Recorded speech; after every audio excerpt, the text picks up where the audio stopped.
We go into some pretty dark spaces. And the world's in a pretty dark fucking place right now as well. And we're right there in this. I think one of the reasons we fell in love with this character of Damon Salvatore initially was that he had the ability to be very dark, sadistic, but at the same time, he was righteous. He had ill intent, but he had righteous reasons for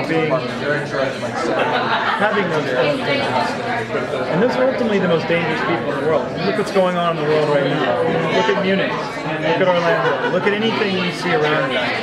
Ill intent with righteousness makes you very dangerous. And that's what Damon always has been. Now, when we come into the season, we see Damon and Enzo.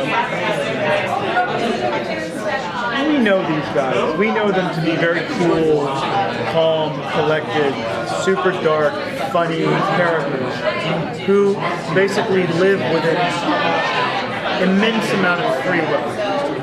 Now, that free will has been stripped from them. And now they're forced to do things they don't want to do. And so that kind of conflict, that push and that pull is really fun as an actor. And it's really fun to watch. And so the level of darkness that comes out of it, Damon is doing the bidding of some other entity that's really got his head locked in.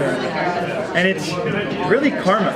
Damon's just done that to so many people. I mean, the dark shit that we did, like season 1, I remember episode 2 of season 1 of the show.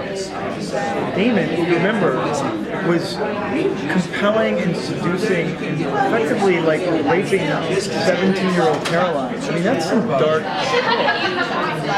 But he was funny while he was doing it. And he was righteous in his intent. It doesn't get much darker than that, you know what I mean? And so, going from that guy to now having to do with some other entity listening to you is a cool shift. It's a cool transition. Do you want him to have a happy ending with Elena? Happy endings don't happen in Mystic Falls, but for Mystic Falls' sake, because Kevin explained to me. It's really funny. I don't know if you guys remember this name, Marco Siega. He directed our pilot. He was our supervising producer, our on-the-ground director-producer of season 1, going into season 2. He and Julie and Kevin established the look of the show, the feel of the show. He came right off of Dexter. He does all Kevin's stuff now. Everything Kevin does, Marco Siega directs, produces. And I remember the first table read for this show. He slams down the script, and he walks in and he says, "Welcome back, everybody. We got picked up for the show. The pilot was great." And he says, "I just want you to read the title of the show. It's called The Vampire Diaries, not the Elena Diaries, not the Stefan Diaries, not the Damon Diaries. It's The Vampire Diaries. This is a story about a town and the diaries of any vampires we want. None of you are safe. Any of you can be killed at any given moment. Show up on time, be nice, do good work, and you'll stick around." And I thought, shit. This just happened to me 3 years ago on Lost. But the happy ending I could see is that this girl gets to live her life, never even knowing these two brothers exist. Talking about the most epic case of robbing a cradle. These guys that are like 160, 170 years old, dating an 18-year-old. Honestly, if this town could be rid of vampires and forget that they existed, I think it would be such an amazing moment for humans to be able to go back and live their life. And as a human, as an audience member, realizing that these supernatural beings came in and out of time to serve the purpose of the story. But at the end of the day, it's about humanity. That's what every story is about. It's about humanity.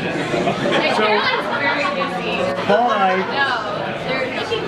Paul and I think that Du Bois and Salvatore brothers should go to some beautiful island in the Caribbean and in their Speedos sit on the beach all night, looking up at the moon, bonding as brothers, drinking like 60-year-old Barbados rum. And when the sun comes up, they should have their final toast, give each other hugs, and throw their rings in the sea. And then just... Well, that's a happy ending. That's a happy ending. As twisted as it sounds. They're in a great place. They had great lives. You have to go. Oh shit!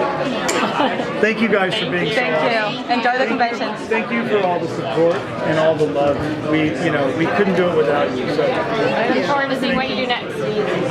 Nikki and I are fortunate. We have a production company, and we're going to be producing a lot of stuff. So this isn't the last. This isn't the last round table.